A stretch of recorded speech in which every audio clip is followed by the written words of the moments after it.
શિયાળાની કાતિલ ઠંડીની રાત, મધરો મધરો પવન અને ખૂબ જ ઠંડીથી ટાઢા બોર થઈ ગયેલા કૂતરાઓ એક રસ્તા પર છુપાઈને બેઠા હતા. ક્યાંય રોડ ઉપર કોઈ દેખાય નહીં, સુમસામ, બિલકુલ સુમસામ. કૂતરાના ભસવાનો અવાજ પણ ના આવે. આવી સવારમાં, વહેલી સવારમાં, શિયાળાની વહેલી સવારમાં 5-1 વાગ્યાની આસપાસ એક દીકરી પાછળ થેલો ભરાવીને, બેગ ભરાવીને જતી હશે. 20-22 વર્ષની દીકરી હશે. મિત્રો, આ દીકરીની હિંમત એટલી બધી, એને આત્મબળ નાનપણમાં જ જગાડી દીધેલું કે રોડ ઉપર ચાલતી હતી, આજુબાજુમાં ક્યાંય જોવાનું નહીં, એક જ રસ્તો એને જવાનું છે નિશાળે, સ્કૂલમાં. ટીચર ક્યાંક ખાનગી સંસ્થામાં એ વખતે શિક્ષિકા તરીકે કામ કરતી હશે, 20-22 વર્ષની દીકરી, અને ચાલતી હતી. 100 મીટર દૂર હું એની પાછળ જતો હતો. મારી ઝડપ દીકરી કરતા વધુ હતી, એટલે હું એની નજીક પહોંચી ગયો. પણ એને મારા બૂટના અવાજથી, ખડખડ અવાજથી પણ એને ડર નહોતો લાગ્યો. એ વખતે એ એની ધૂનમાં જ ચાલી જતી હતી. એને જવાનું હતું સ્કૂલમાં. 6 વાગે સ્કૂલમાં કોઈ પ્રોગ્રામ હશે, અપડાઉન કરતી હશે, કોઈ બસમાં એને પકડીને તે પેલી શાળામાં જવાનું હશે. એનું એક જ ધ્યેય હતું, પેલા અર્જુન જેવું. અર્જુનને જેમ ચકલીની આંખ દેખાતી હતી, માત્ર આંખ, બીજું કંઈ નહીં. એને નિશાળ દેખાતી હતી, એના બાળકો દેખાતા, હું મોડું નહીં થઈ જાય મારે, એ એના મનમાં કદાચ વિચારો ફરતા હશે, એવું મને એને ચાલ ઉપરથી લાગતું હતું. મિત્રો, હું નજીકમાં ગયો, આમ જોયું, મોઢું બરાબર દેખાયું નહીં. થોડીક દૂર ચાલતી ગઈ દીકરી, અને લાઇટનું હળવું પ્રકાશ શિયાળાની ઠંડીમાં આવ્યું, અને મેં એનો ચહેરો જોયો. અરે મેઘા, અત્યારે ક્યાં જાય છે તું આટલી વહેલી સવારે? કે મારે સ્કૂલમાં જવાનું છે. મિત્રો, હું પણ કોલેજે જઈ રહ્યો હતો. આ દીકરીનું, 20-22 વર્ષની દીકરીનું સાહસ, એ વખતે વહેલી સવારે જવાનું, બસમાં અપડાઉન કરવાનું, ઘરેથી 1.5 કિલોમીટર દૂર જઈને બસમાં બેસવાનું, સુમસામ રોડ, કૂતરા પણ ઠરી ગયેલા, બીજા પ્રાણીઓ તો હોય નહીં એ વખતે, અને ક્યાંય કોઈ દેખાય નહીં. સવારે, વહેલી સવારે, શિયાળાની વહેલી સવારે દૂધવાળા સિવાય કોઈ હોય નહીં. દૂધવાળા પણ દૂર બેઠેલા, પેપરવાળા તો ઘણા દૂર બેઠેલા. આવા સમયે આ દીકરી જઈ રહી હતી. મિત્રો, તે વખતે મેં મનમાં વિચાર્યું કે આ દીકરી ખૂબ આગળ જશે, અને હકીકતમાં ગઈ. મિત્રો, આ દીકરી છે મેઘા. મેઘા ટીચર, મેઘાબેન આચાર્ય, અને સ્ત્રી સશક્તિકરણનું જબરજસ્ત ઉદાહરણ. મિત્રો, એને બાળકો પ્રત્યે એટલો જબરજસ્ત પ્રેમ કે બાળકો વોટ્સએપમાં બેનની નોટમાંથી અથવા તો બાળકની નોટમાંથી વોટ્સએપમાં કોઈ ફોટા પાડ્યા હોય ને વોટ્સએપમાં સાચવી રાખ્યા હોય, 2 વર્ષ પછી મેઘા ટીચરને, મેઘા મેડમ કે જે અત્યારે આચાર્ય છે, એમને આવીને છોકરાઓ ફોટા બતાવે છે, મેડમ જુઓ અમે ફોટો સાચવી રાખ્યો છે. તો 2-5 વર્ષ પછી પેલું બાળક તો મોટું થઈ જાય છે, ત્યારે ફોટો બતાવે છે, ત્યારે આ મેઘા ટીચરની આંખમાં જળજળી આવી જાય છે કે બાળકો કુદરતનું સ્વરૂપ મને કેટલો પ્રેમ કરે છે. મિત્રો, આવા જ ટીચર સમાજમાં જોઈએ, આવી જ દીકરીઓ, આવી જ બહેનો સમાજમાં જોઈએ. જો આવી પ્રેમાળ બહેનો બાળકોને ભણાવતી હશે, આવી સાહસિક બહેનો બાળકોને ભણાવતી હશે, તો એ બાળકો, એ ફૂલો જબરજસ્ત ખીલી જશે.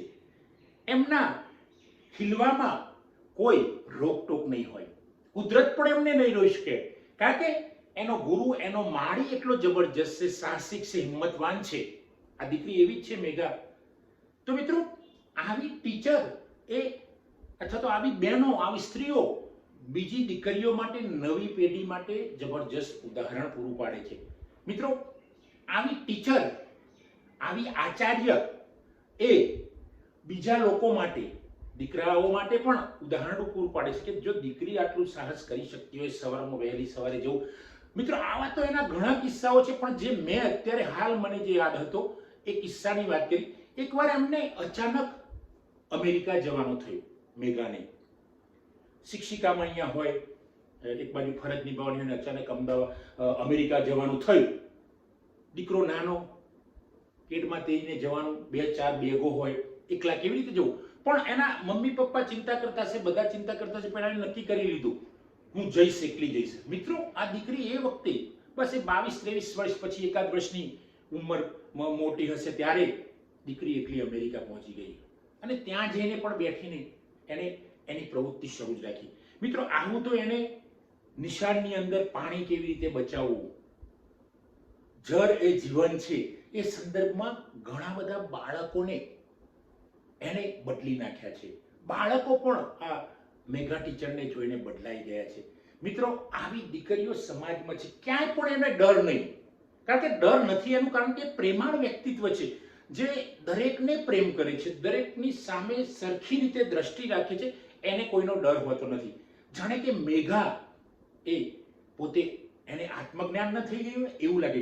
તમે એની પર્સનાલિટી જોશો તો બાળકો માટે એનું ચહેરા પરનું હાસ્ય, પરિવાર માટે એના ચહેરા પરનું હાસ્ય, મા બાપ માટેની સેવાની જે જબરજસ્ત લાગણી, સાસરી હોય કે પિયર હોય, બધી જ જગ્યાએ સરખો ભાવ રાખવો અને ત્યાં શિક્ષિકાની ફરજ બજાવવાની, આચાર્યની ફરજ બજાવવાની, જબરજસ્ત કામ હોય પણ છતાં કામના શિડ્યુલ ટાઈટમાંથી પણ આવીને મા બાપની સેવા કરી, ત્યાં સાસરી પક્ષે પણ જબરજસ્ત સેવાભાવથી રહેવું, બધાની સાથે પ્રેમથી રહેવું.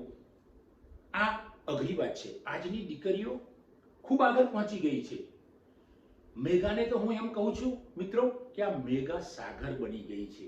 આ એક નાનકડું ઝરણું વહેતું વહેતું સરિતા બન્યું અને સરિતામાંથી એ સાગર બની ગયું છે. મિત્રો, સાગરમાંથી પણ હું તો માનું છું કે મહાસાગર બની જશે. તો મિત્રો, આવી દીકરીઓને તમે જુઓ, વાંચો, એમનામાંથી કંઈક શીખો અને આપણે મેઘા ટીચર તો નહીં બની શકીએ પણ મેઘા ટીચર જેવા કંઈક આપણે બની શકીશું અને આપણા જીવનમાં પણ કંઈક બદલાવ લાવીશું. આ મેઘા દીકરીની વાત એટલે કરી કે હું એને નજીકથી વર્ષોથી ઓળખું છું અને જબરજસ્ત ડેડિકેશન વાળું એનું વ્યક્તિત્વ, જ્યાં પણ કામ કરવાનું હોય એટલે જબરજસ્ત પોતાને આખી એમાં પોતાની જાતને રેડી દેવાની. મિત્રો, કોઈ એની અંદર કોઈ સમાધાન નહીં, કામ એટલે કામ કરવાનું જ, બધી જ જગ્યાએ જવાનું. મિત્રો, એ વર્ષો સુધી, ઘણા વર્ષોથી, લગભગ 15-17 વર્ષથી ટીચર તરીકેની જોબ કરે છે, પણ એ બાળકો એને જે પ્રેમ કરે છે અને આ પ્રેમની વાતો મેં સાંભળી છે, મેં પ્રત્યક્ષ જોયું છે.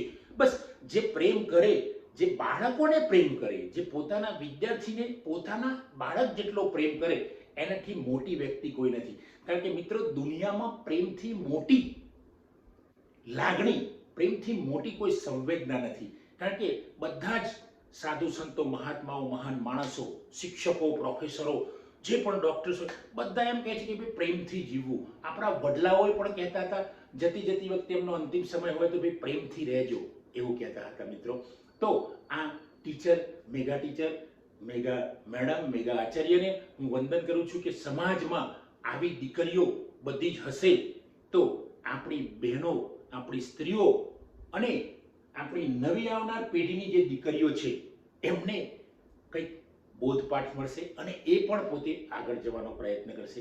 મિત્રો, આજે આટલું જ. જય હિન્દ, જય ભારત.